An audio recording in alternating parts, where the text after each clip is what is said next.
바른미래당 제63차 원내 정책회의를 개회하겠습니다.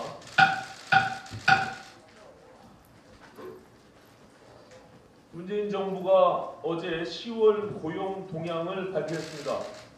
통계 수치의 일면만을 강조하면서 고용 상황이 눈에 띄게 개선되고 있다고 여론을 호도하는 문재인 정부의 잘못된 태도는 이번에도 똑같이 반복됐습니다.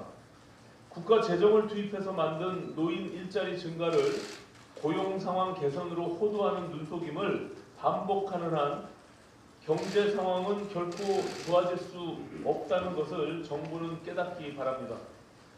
정부에 따르면 지난달 취업자는 전년 동월 대비 41만 9천 명이 증가했습니다. 그런데 41만 9천 명 가운데 99.5%인 41만 7천 명이 60세 이상 고령층입니다. 반면 한국 경제의 중추신경이라고 할 수 있는 30대 취업자 수는 5만 명이고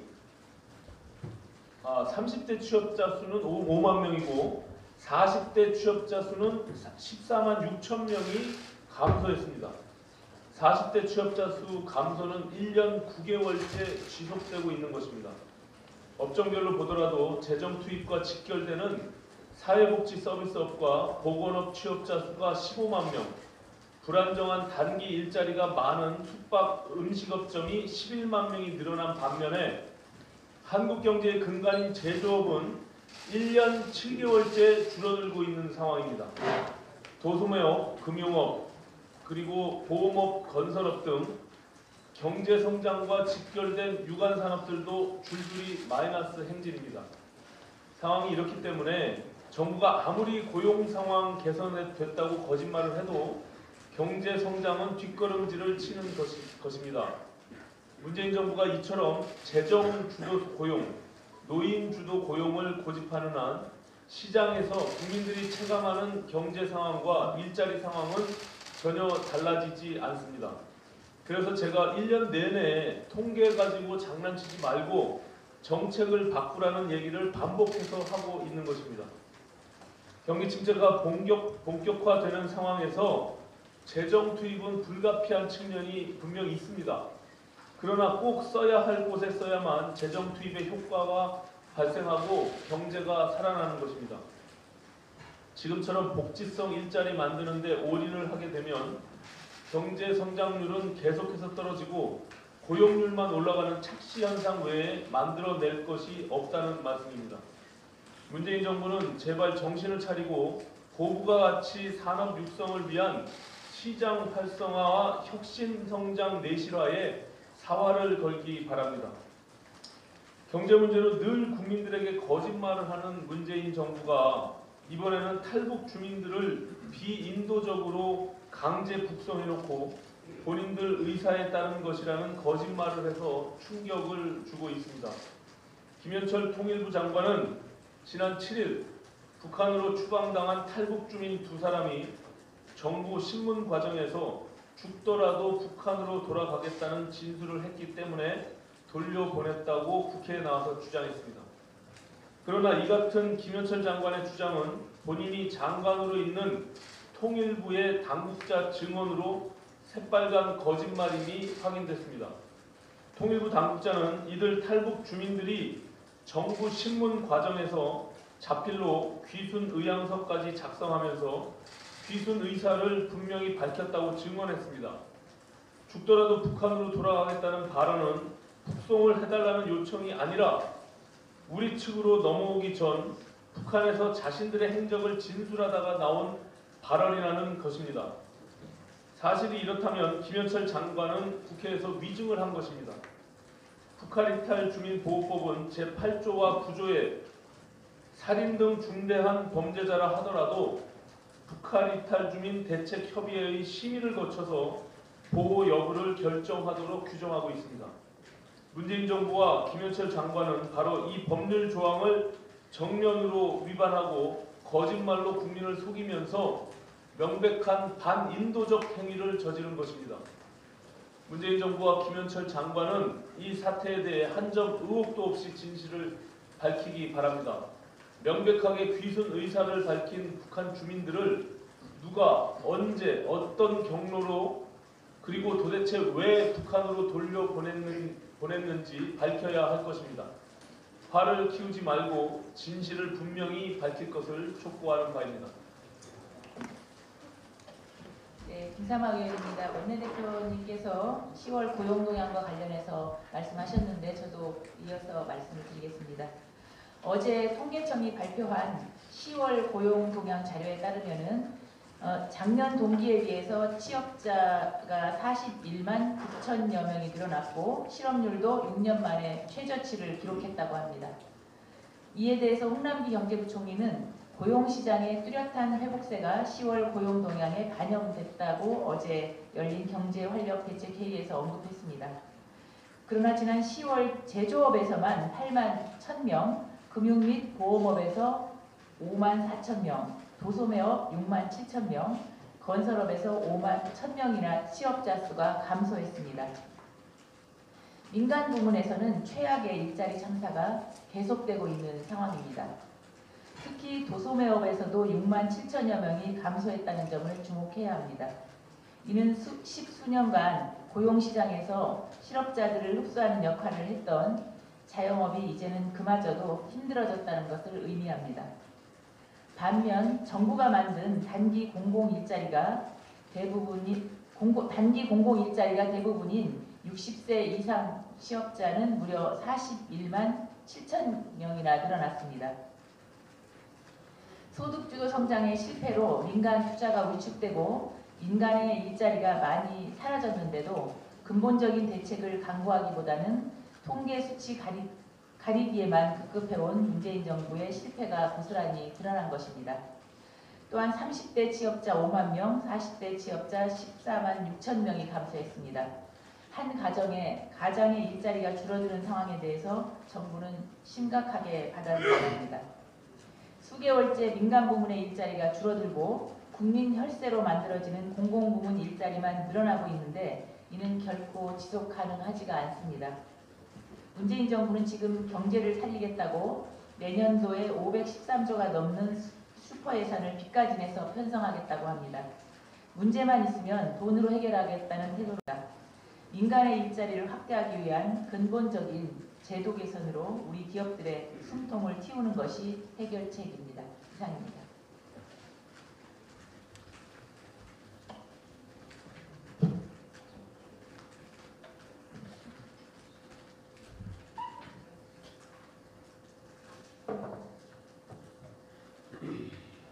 어제 오후 대전 소재 국방과학연구소에서 폭발 사고가 일어나 수명의 사상자가 발생했습니다. 깊은 애도의 말씀을 전하고 다치신 분들은 하루빨리 쾌차하시길 바랍니다. 아직 자세히 알려지지는 않았지만 폭발 당시 실험이 진행되고 있었다고 하는 만큼 정부 당국에서는 하루빨리 폭발 원인 규명 및 자세한 사고 경위를 파악하고 이에 대한 대책을 마련해야 할 것입니다. 이번 폭발 사고에서 보여지듯 위험할 수 있는 물질을 다루는 연구실의 특성상 실험 과정 중의 사고 위험은 언제나 존재합니다.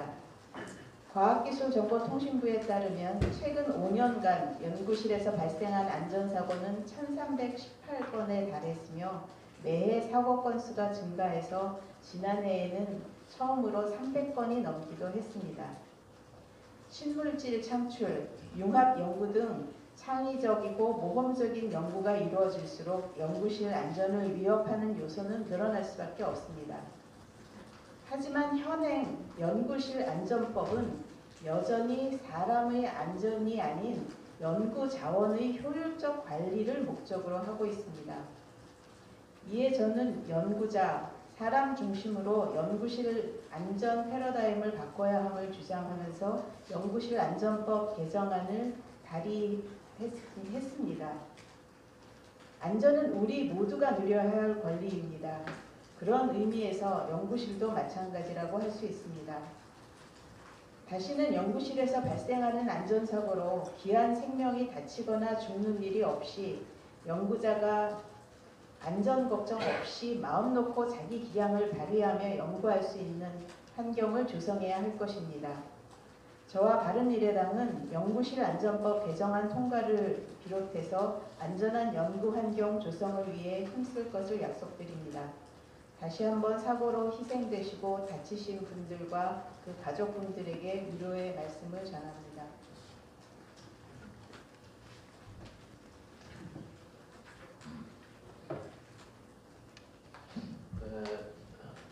우리 농업의 개도국지 포기가 한 지가 20일이 지나가고 있습니다. 우리 한농연 주체로 농민들이 한 10,000명씩 이렇게 대보가 일어나고 있습니다. 이 농업의 그 보호의 마지막 빗장이 무너졌는데, 빗장이 열렸는데 정부는 근본적인 대책이 없습니다. 농산물 관세 장벽이 무너지고 농업 보조금이 1조 5천억에서 반 조각으로 나고 물류비 운송비가 즉시철폐해야 되고 이래 되면 지금 그래도 무너져가고 있는 우리 농촌이 회생의 길이 없습니다. 그 단적인 예로 문재인 정부 들어와서 40살 이하 애기 울음소리가 나는 40살 이하 청년 농가가 9,200농가였는데 지금 3년이 지나서 1,600농가가 또 줄어들어가지고 현재는 7,600농가가 통계로 나오고 있습니다. 그런데 문재인 정부는 땜질식으로 1,640살 이하 청년 정착농을 위한답시고 100만 원씩 공짜로 이렇게 1년에 1,200만 원 지원한답니다. 그래가지고 청년농이 농촌에 내려오면 얼마나 좋겠습니까? 농사라는 게 그렇게 돈 100만 원 줘갖고 되는 일입니까? 이제 개도국지의 마지막 빗장이 열렸기 때문에 이제라도 근본적인 대책이 꼭 필요한데 이번 예산에도 크게 반영되는 게 없다는 것이 매우 안타까운 일입니다.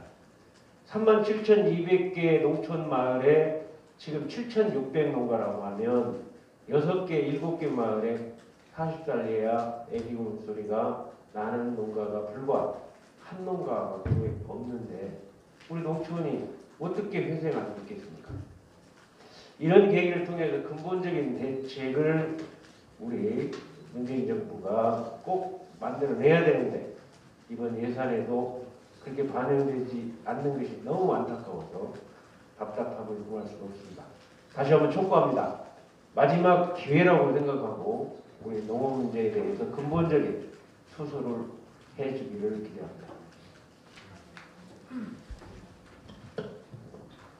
이동석 본회의수석입니다. 민주당 표 모병제 대한민국을 불덩이로 몰고 간다 이렇게 한 말씀 드리겠습니다. 더불어민주당이 총선용 공약으로 모병제를 들고 나왔습니다. 그 내용을 들여다보면 엉성하기 짝이 없습니다. 우리나라 특수성과 인구의 추이, 재정상은 1도 고민하지 않고 일단 질거 보장의 식입니다. 최근 한 여론조사에서 모병제 도입에 대한 찬반 여론조사를 시행했습니다. 결과를 성별로 분석하자 여성 모병제 반대가 더 높았고 젊은 층은 찬성이, 중장년 층은 반대가 높았습니다. 즉 성별 간, 세대 간 의견이 매우 갈리고 있는 것입니다. 깊은 고민 없이 던진 총성령은 폭공약 때문에 이미 인터넷에는 남녀 갈등, 세대 갈등이 점화되고 있습니다. 민주당표 모병제는 국가안보 측면에서 봤을 때 위험할 짝이 없습니다. 안보는 급변하는 국제관계 속에서 우리 국민을 지키는 가장 중요한 화두입니다. 그런데 민주당의 공약은 우리나라가 처한 국제 정세에 대한 깊은 고민과 제대로 된 대안이 전혀 보이지 않습니다. 만일 민주당 방안대로 모병제가 시행된다고 가정한다면 우리나라의 방위력은 말 그대로 붕괴되고 말 것입니다. 민주당의 진심 어린 충고를 보냅니다. 모병제 공약을 두고 나올 것이라면 제대로 된 대안을 가지고 나오십시오. 그리고 제발 어설픈 포퓰리즘 때문에 국가를 벼랑으로 몰고 가지 마십시오. 여당은 국가 안보를 위해서도 국민의 갈등을 막기 위해서라도 지르고 보자는 식의 모병제 공약을 즉각 폐기 처분할 것을 촉구합니다. 이상입니다. 네, 지금 현재 이 시각 전국에서 수능 시험이 실시되고 있습니다. 수험생 여러분들 모두 그동안 준비하신 실력 실수 없이 잘 성적 거두시길 바라겠고 끝까지 응원드리겠다는 말씀입니다. 예, 고맙습니다. 이 비공개로 전환하고 9시 30분에 저희 변협회의를 이 자리에서 다시 공개하도록